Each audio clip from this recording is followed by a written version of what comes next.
Ken Ganey, September 66 to November 67, Charlie Company, First Tanks, USMC.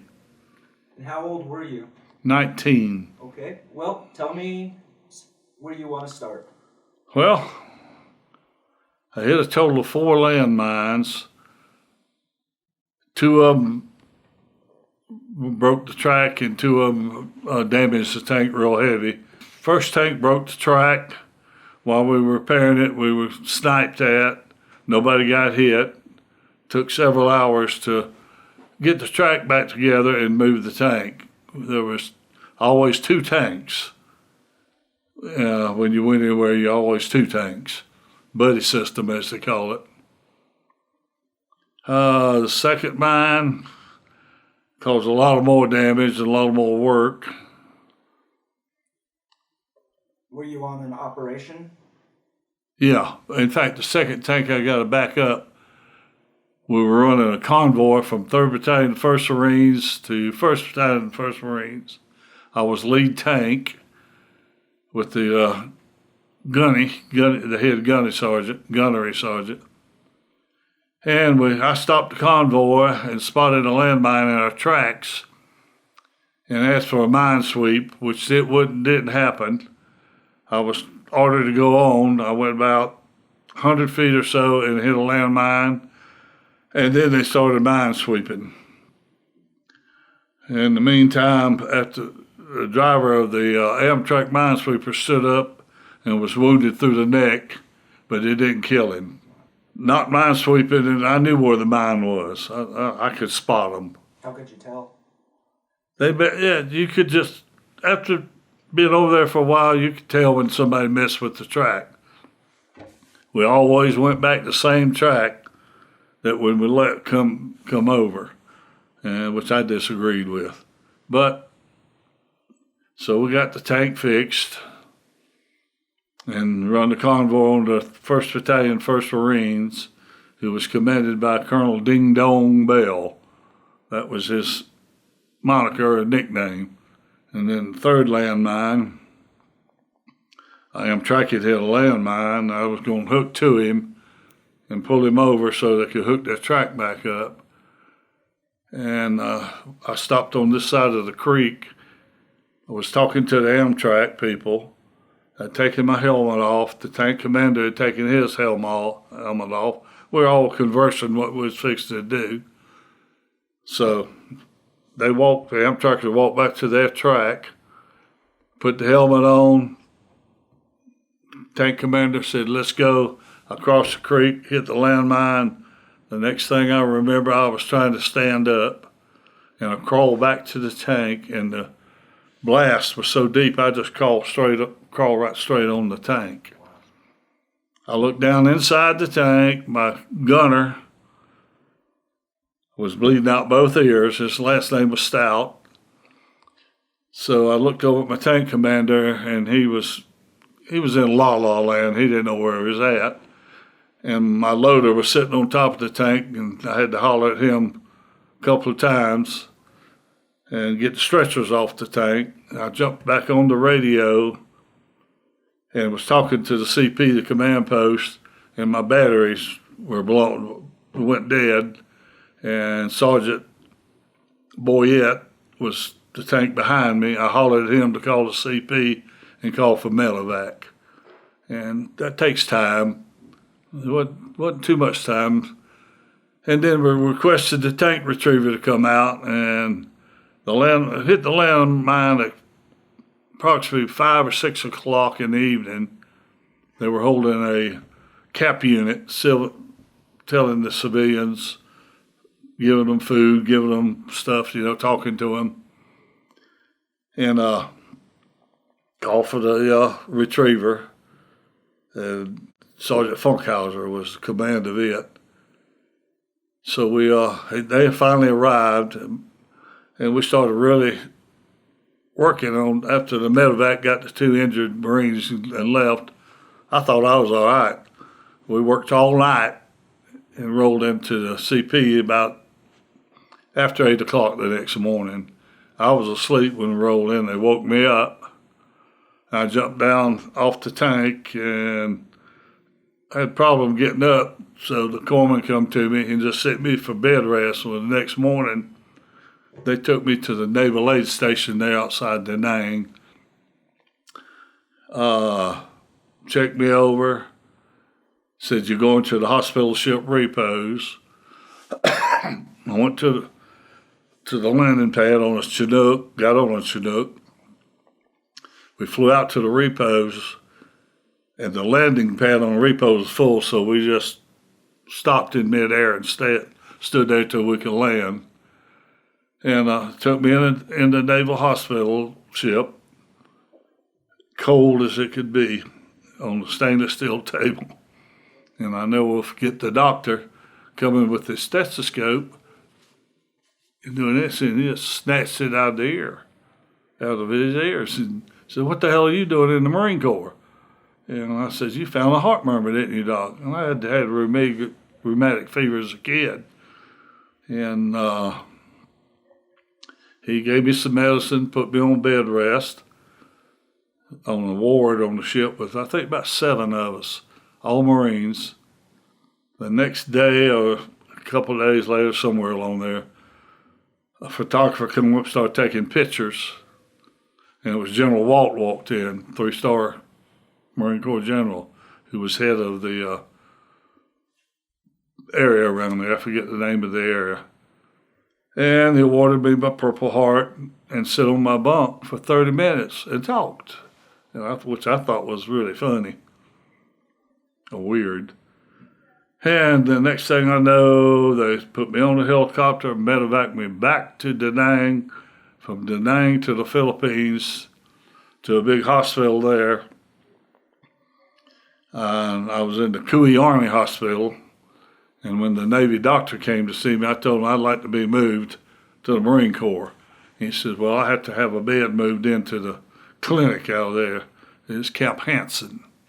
So they made arrangements, and I was still on bed rest, and then they made a clerk out of me, processing troops to Vietnam.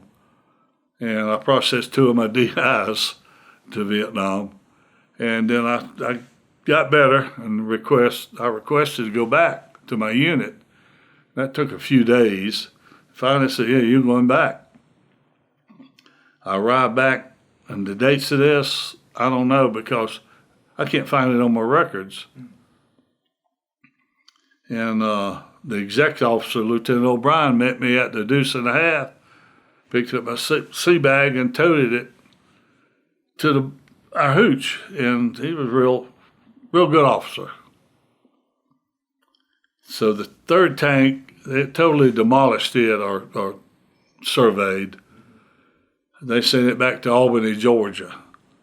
But 2 men from H&S Battalion headquarters came down and stripped it, anything that was still good on it, but it couldn't be repaired. Yeah. I rocked on, was there another month or so, went on another operation, going good, hit a landmine, broke the track, damaged the tank a little bit more, come back into the command post, and our captain at the time walked out. He just pointed at me and says, you're out of here. And 3 or 4 days later, I got a letter that my uncle died, so they started rushing me to get home, which I didn't make it for the funeral. And that's about it. I mean, all kind of stuff happened in between. So how long was it that you were in country total? Lord, I'd have to look at my paperwork. The medevac, things just got hectic over there. And you assume that the office was taking care of all the paperwork. They didn't. What did you do when you got home? First thing, I went to visit my aunt. This was my uncle that I stayed with during the summer growing up a lot over in Panama City, Florida. And went back, and the first year back, I was not a good person. I drank a lot. I mean, a lot. Woke up one morning and quit drinking. The guys that come back on ships got 30 days to mellow out or whatever you want to call it. I flew back to Okinawa, got my orders, Marine Corps birthday, and left. Flew back to the United States, and we landed at Treasure Island. That's an Air Force base for check for drugs, weapons, and they never opened the bag. We just walked off the plane right back home. Took back off, flew to El Toro Marine Corps Air Base, and as we're circling there, thousands of people were there. And outside the fence, you can see outside the fence. So the plane finally come to a stop, and this gunnery sergeant walked on. I think joined the Marine Corps when it was founded, and I started talking, and I can do his voice exactly. I'll never forget it. He says, "I want 50 volunteers to meet the President of the United States of America, Lyndon Baines Johnson." And every head on that seat in that plane just disappeared. So he counted 50, and I was the last seat. I didn't get the pleasure or displeasure. And from there, they gave us the orders, said we could take a taxi cab to Los Angeles and head home. It took me 3 days on a jet airplane to get from Los Angeles to Tallahassee, Florida. That's a long trip. Because when it landed, I got off at every stop. Mm-hmm. So that's about it, in short. Yeah. Then we captured a North Vietnamese soldier one time. There was 2 tanks, and we go on this hill, and he was down in the middle of the field. So I took the left flank, the other tank right flank. We run him like we was chasing a cow until he just fell to his knees. And the 2 interpreters, Vietnamese interpreters, threw a target on his chest and ran, and getting information. I have a coin I took off of him still somewhere. And that was one.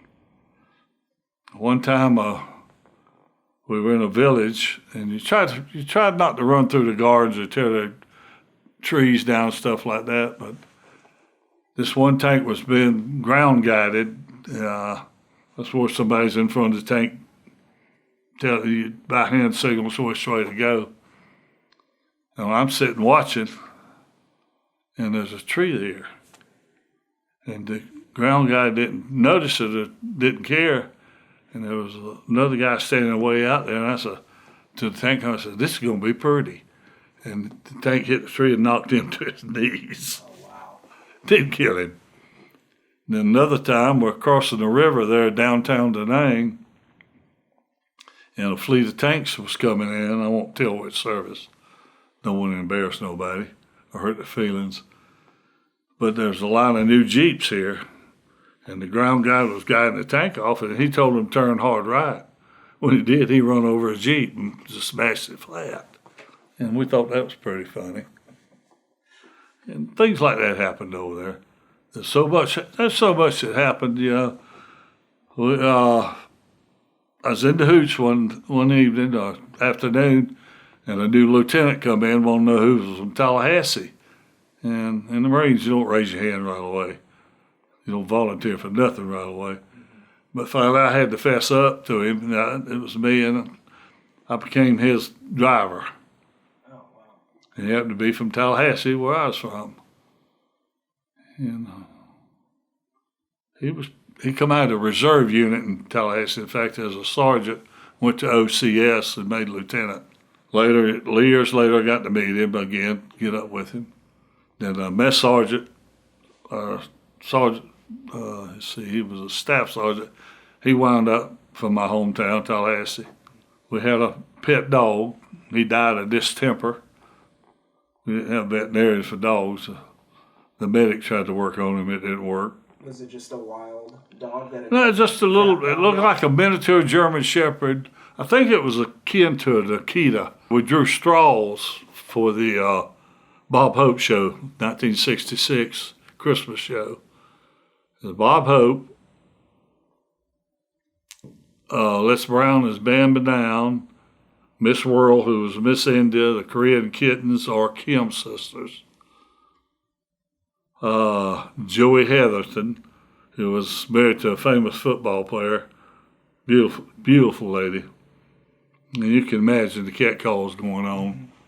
What they did in downtown Da Nang was called Freedom Hill. And they just cut out an amphitheater on the side of a big hill, mountain, whatever you want to call it. And everybody liked it. You could tell there's a break in the everyday routine. Joey Atherton called some Marine up there. It's his birthday, and it was just hilarious.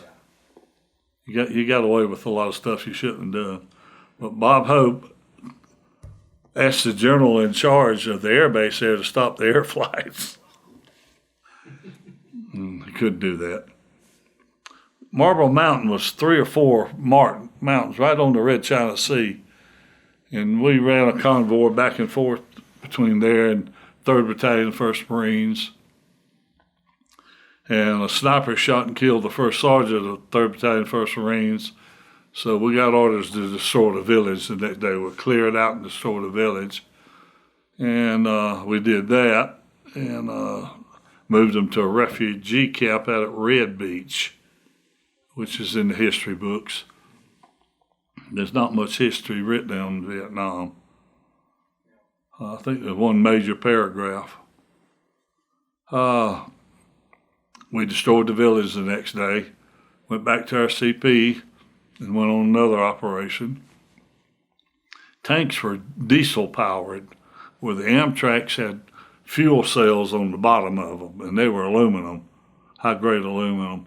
If they hit a landmine, you didn't have long, seconds, probably less than 5 seconds. So they lined the inside of them with about 3 layers of sea bags to help your time getting out, and they'd burn all night almost. One landmine that hit it just broke the track, punctured the fuel cell, and we got track running. I was running back, and we stopped for a while. Let's see, why did we stop? We stopped, and a sniper started shooting at us. We just turned our 90s and shot back. We didn't know where they were. We just basically shooting for fun. And went on back to the command post. I actually I hit 4 landmines and found 3 more. And then we captured the Vietnamese sniper who was 17-year-old. She was 17 years old and shot and killed 17 Marines. We turned her over to the interpreters. And Colonel Ding Dong Bell, I got a picture of him kneeling, listening to all the. Yeah, we turned her over to them, and that's the last we ever saw of her. Some of the Vietnamese were they were glad we were there. But like we caught one guy in our compound there. They worked in the compound, we allowed him to work in. And he had a map, and of every one of the command, he had a map just like a kid drawed a picture, where everything was. And then one time we were watching down the road between 3rd Battalion, 1st Marines and back to Marble Mountain, and had one tank way down the road, one this way, and watching through the infrared sighting system, and saw him digging landmines in the road, and we stopped that. You can imagine how. So. What does it feel like to hit a landmine inside of your tank? Depending on the size, what does it feel like? Yeah. Well, you say, "Oh shit!" Right off. What? That's the first word you say, usually, or something.